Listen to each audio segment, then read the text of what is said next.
आज 14th अगस्त है. It's a Friday and it's past 11 a.m. and ਅੱਜ मैं ਲੈਫਟ ਹੈਂਡਡਨੈਸ ਬਾਰੇ ਗੱਲ ਕਰਨਾ ਚਾਹੁੰਦੀ ਸੀ. ਕੱਲ ਮੈਂ ਫੇਸਬੁੱਕ ਦੇਖਦਿਆਂ ਹੋਇਆ ਮੇਰੀ ਇੱਕ ਫਰੈਂਡ ਹੈ ਜੋ ਲੈਫਟ ਹੈਂਡਡ ਹੈ, ਉਹਨੇ ਪੋਸਟ ਸ਼ੇਅਰ ਕੀਤੀ ਸੀ ਕਿ ਅਗਸਤ 13th ਜਿਹੜਾ ਹੈ ਉਹ ਇੰਟਰਨੈਸ਼ਨਲ ਲੈਫਟ ਹੈਂਡਡ ਡੇ ਹੈ. ਮੈਂ ਪਹਿਲਾਂ ਇਹ ਚੀਜ਼ ਕਦੇ ਨਹੀਂ ਸੁਣੀ ਸੀ ਕਿ ਕੋਈ ਲੈਫਟ ਹੈਂਡਡ ਡੇ ਵੀ ਹੁੰਦਾ ਹੈ, ਬਟ ਉਹਦੀ ਪੋਸਟ ਦੇਖਣ ਤੋਂ ਬਾਅਦ ਮੈਂ ਉਹਨੂੰ ਜਦੋਂ ਪੜ੍ਹਿਆ ਤਾਂ ਮੈਂ ਦੇਖਿਆ ਕਿ since 1976 ਲੈਫਟ ਹੈਂਡਡ ਡੇ ਮਨਾਇਆ ਜਾਂਦਾ ਹੈ. ਸੋ ਇਹ ਦਿਨ ਕਿਉਂ ਮਨਾਇਆ ਜਾਂਦਾ ਹੈ ਤੇ ਉਹਦੀ ਕੀ ਸਿਗਨੀਫੀਕੈਂਸ ਹੈ? ਹੁਣ ਮੇਰੇ ਲਈ ਇਹ ਟੌਪਿਕ ਬਹੁਤ ਇੰਪੋਰਟੈਂਟ ਸੀ ਕਿਉਂਕਿ ਮੇਰਾ ਛੋਟਾ ਬੇਟਾ ਆਨੰਦ ਜੋ 6.5 ਸਾਲ ਦਾ ਹੈ ਇਸ ਵੇਲੇ, ਉਹ ਲੈਫਟ ਹੈਂਡਡ ਹੈ ਤੇ ਮੈਂ ਐਜ਼ ਅ ਮਦਰ ਸਭ ਤੋਂ ਪਹਿਲਾਂ ਸੀ ਇਹ ਰਿਅਲਾਈਜ਼ ਕਰਨ ਵਿੱਚ ਕਿ ਉਹ ਲੈਫਟ ਹੈਂਡਡ ਹੈ, ਕਿਉਂਕਿ ਜਦੋਂ ਅਜੇ ਸ਼ਾਇਦ ਸਿਰਫ 1 ਸਾਲ ਦਾ ਸੀਗਾ, ਮੇਬੀ ਇਵਨ ਬਿਫੋਰ ਦੈਟ, ਮੈਂ ਨੋਟਿਸ ਕਰਦੀ ਸੀ ਜਦੋਂ ਮੈਨੂੰ ਕੋਈ ਟੋਏ ਫੜਾਉਂਦੀ ਸੀ ਜਾਂ ਕੁਝ ਖਾਣ ਲਈ ਦਿੰਦੀ ਸੀ ਤਾਂ ਉਹ ਹਮੇਸ਼ਾ ਆਪਣਾ ਲੈਫਟ ਹੈਂਡ ਅੱਗੇ ਕਰਦਾ ਸੀ.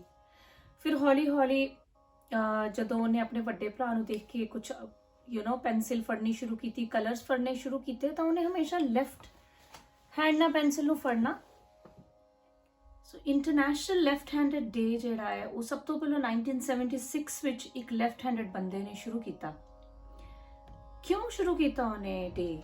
ਬਿਕੋਜ਼ ਉਹਨੇ ਰਿਅਲਾਈਜ਼ ਕੀਤਾ ਕਿ ਵਰਲਡ ਦੀ ਸਿਰਫ 10% ਪੋਪੂਲੇਸ਼ਨ ਲੈਫਟ ਹੈਂਡਡ ਹੈ and 90% right handed ne. Like it's a rough estimate, 7 to 10%, मतलब बहुत थोड़ी population left handed है. But ਜਿਹੜੇ ਆਪਾਂ products ਨੇ, businesses ਨੇ, ਸਭ ਕੁਝ right handed ਲੋਕਾਂ ਦੇ ਲਈ ਬਣੇ ਹੁੰਦੇ ਨੇ. ਇੱਕ example ਹੈ ਜਿਹੜੀ ਆਪਾਂ ਕੈਂਚੀ ਯੂਜ਼ ਕਰਦੇ ਹਾਂ, scissors, ਇਹ right handed ਲੋਕਾਂ ਲਈ ਬਣੀ ਹੈ ਤੇ ਜੇ ਤੁਸੀਂ left handed ਹੋ ਤੇ ਇਹ ਸਟਰਗਲ ਮੈਂ ਆਪਣੇ ਬੇਟੇ ਵਿੱਚ ਵੀ ਦੇਖਿਆ ਕਿ ਉਹ ਜਦੋਂ ਉਸ ਸੀਜ਼ਰ ਨੂੰ ਲੈਫਟ ਹੈਂਡ ਨਾਲ ਯੂਜ਼ ਕਰਨ ਦੀ ਕੋਸ਼ਿਸ਼ ਕਰਦੇ ਨੇ, ਇਟਸ ਵੈਰੀ ਡਿਫਿਕਲਟ. ਤੇ ਅੱਜ ਕੱਲ੍ਹ ਆਸਟ੍ਰੇਲੀਆ ਵਿੱਚ ਲੈਫਟ ਹੈਂਡਡ ਲੋਕਾਂ ਲਈ ਸਪੈਸ਼ਲ ਸੀਜ਼ਰਸ ਆਉਂਦੀਆਂ ਨੇ. ਸੋ ਲੈਫਟ ਹੈਂਡਡ ਲੋਕਾਂ ਦੇ ਸਟਰਗਲਸ ਵਿੱਚ ਸੀਜ਼ਰਸ ਤੋਂ ਇਲਾਵਾ ਸਪਾਇਰਲ ਨੋਟਬੁੱਕਸ ਤੇ ਟਿਨ ਓਪਨਰਸ ਮੈਂਸ਼ਨ ਸੀਗੇ. ਤੇ ਮੈਨੂੰ ਖਿਆਲ ਆਇਆ ਕਿ ਜਦ ਤੱਕ ਮੈਂ ਇੱਕ ਲੈਫਟ ਹੈਂਡਡ ਪਰਸਨ ਨੂੰ ਕਲੋਜ਼ਲੀ ਜਾਣਦੀ ਨਹੀਂ ਸੀ ਤਦ ਤੱਕ ਮੈਂ ਇਹਨਾਂ ਸਟਰਗਲਸ ਨੂੰ ਰਿਅਲਾਈਜ਼ ਨਹੀਂ ਕੀਤਾ. So I think they really needed to make international day for left handed people and ਉਹਦੇ ਵਿੱਚ ਦੇ ਹੈਵ ਪ੍ਰੋਬੇਬਲੀ ਉਹ ਇਕੱਠੇ ਹੋਏ ਨੇ, ਸਾਰਿਆਂ ਨੇ ਆਪਣੇ ਸਟਰਗਲਸ ਨੂੰ ਮੈਂਸ਼ਨ ਕੀਤਾ ਹੈ.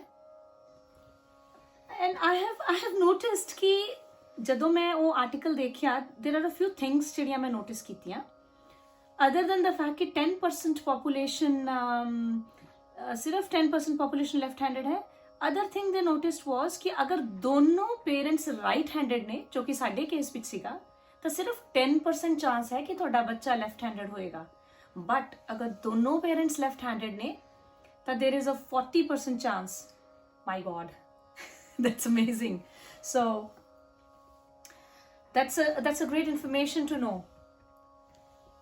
अच्छा, दूसरी चीज़ जिन्हें मैंने हैरान करता दैट वाज कि ਜਿਹੜੇ ਕੁਝ ਬਹੁਤ ਐਡਮਿਰੇਬਲ ਪਰਸਨੈਲਿਟੀਜ਼ ਸੀਗੀਆਂ ਜਿਵੇਂ ਕਿ Leonardo da Vinci, Albert Einstein, Barack Obama, Prince William, David Beckham, ਐਰਿਸਟੋਟਲ.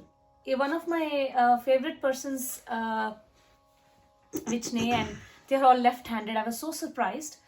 Leonardo da Vinci, in fact, is one of my favorite as an artist, as a scientist, inventor, innovator. And he was left-handed, and I feel great to know that my son is left-handed. Because initially, when I found out he's left-handed, I was a bit worried कि ਉਹਦੇ ਲਈ ਸ਼ਾਇਦ ਲਿਖਣਾ ਔਖਾ ਹੋਏਗਾ, maybe ਉਹ ਉਨੀ ਅੱਛੀ art ਨਹੀਂ ਕਰ ਪਾਏਗਾ. But over these years ਮੈਂ ਦੇਖਿਆ he's very good at writings, he's very good at art. In fact ਉਹ ਜਿਹੜੀ ਉਹਦੀ ਡਿਟੇਲਸ ਵਿੱਚ ਜਿਹੜੀ ਆਰਟ ਕਰਦਾ ਹੈ ਉਨੀ ਡਿਟੇਲਸ ਤਾਂ ਮੈਂ ਅੱਜ ਤੱਕ ਕਦੇ ਨਹੀਂ ਕੀਤੀ. Like he is very good at making mazes, mandala art, and his thinking is very different from how I think about art. ਅੱਜ ਤੋਂ ਬਹੁਤ ਸਾਲ ਪਹਿਲਾਂ ਨਾ ਸਿਰਫ ਇੰਡੀਆ ਵਿੱਚ, all over the world left handed ਲੋਕਾਂ ਨੂੰ ਅੱਛਾ ਨਹੀਂ ਸੀ ਮੰਨਿਆ ਜਾਂਦਾ। ਇਨਫੈਕਟ ਜਿਹੜੀ ਇੱਥੋਂ ਦੀ ਹਿਸਟਰੀ ਹੈ, ਇੰਗਲਿਸ਼ ਹਿਸਟਰੀ, ਕ੍ਰਿਸਚੀਅਨ ਹਿਸਟਰੀ ਵਿੱਚ ਕਹਿੰਦੇ ਸੀ ਜਿਹੜਾ ਡੈਵਿਲ ਹੈ ਉਹ ਲੈਫਟ ਹੈਂਡਡ ਹੈ, ਜੋ ਕਿ ਅੱਜ ਕੱਲ੍ਹ ਮਿਥ ਮੰਨਿਆ ਜਾਂਦਾ ਹੈ, that's just a myth. But nowadays we know ਕਿ ਜਿਹੜੇ ਗ੍ਰੇਟ ਸਾਇੰਟਿਸਟਸ ਹੋਏ ਨੇ, ਇਨੋਵੇਟਰਸ, ਲੀਡਰਸ, ਬਹੁਤ ਗ੍ਰੇਟ ਲੀਡਰਸ ਲੈਫਟ ਹੈਂਡਡ ਸੀਗੇ। ਐਂਡ one reason ਕਿ ਸਿਰਫ 10% population left handed is because ਬਹੁਤ ਲੋਕਾਂ ਨੂੰ force ਕੀਤਾ ਗਿਆ into right handedness। but ਅੱਜ ਕੱਲ੍ਹ scientists ਕਹਿੰਦੇ ਨੇ we should never force a left handed child to be right handed because it's something you're born with, it's not something you can force upon yourself। ਜਿਹੜਾ ਆਪਾਂ ਖੱਬਾ ਹੱਥ use ਕਰਦੇ ਹਾਂ ਇਹ ਆਪਣੇ ਅੰਦਰ ਦੀ ਇੱਕ ਟ੍ਰੇਟ ਹੈ, ਇੱਕ ਜੈਨੇਟਿਕ ਟ੍ਰੇਟ ਹੈ। ਅਜੇ ਵੀ ਸਾਇੰਟਿਸਟ ਇਸ ਤੇ ਰਿਸਰਚ ਕਰ ਰਹੇ ਨੇ ਇਹਦੇ 'ਚ ਕਿਹੜੀਆਂ ਜੀਨਸ ਇਨਵੋਲਵਡ ਨੇ, ਐਂਡ ਇਹ ਮਿਸਟਰੀ ਅਜੇ ਸੋਲਵ ਨਹੀਂ ਹੋਈ। ਤੇ ਮੈਂ ਰਿਅਲਾਈਜ਼ ਕੀਤਾ ਕਿ ਪਰਮਾਤਮਾ ਨੇ ਕੁਝ ਅਜੇ ਰਾਜ਼ ਹੀ ਰੱਖੇ ਹੋਏ ਨੇ। ਆਈ ਐਮ ਸੋ ਗਲੈਡ ਮੈਂ ਉਹ ਪੋਸਟ ਦੇਖੀ, ਬਿਕੋਜ਼ ਉਹਨੂੰ ਦੇਖਣ ਤੋਂ ਬਾਅਦ ਮੈਂ ਰਿਅਲਾਈਜ਼ ਕੀਤਾ ਕਿ ਲੈਫਟ ਹੈਂਡਡ ਲੋਕ ਕਿੰਨੇ ਇੰਪੋਰਟੈਂਟ ਨੇ ਇਸ ਦੁਨੀਆ ਵਿੱਚ।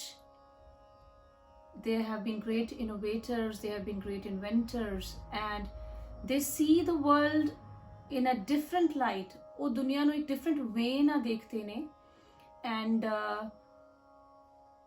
we should be grateful for the presence of left-handed people in our life.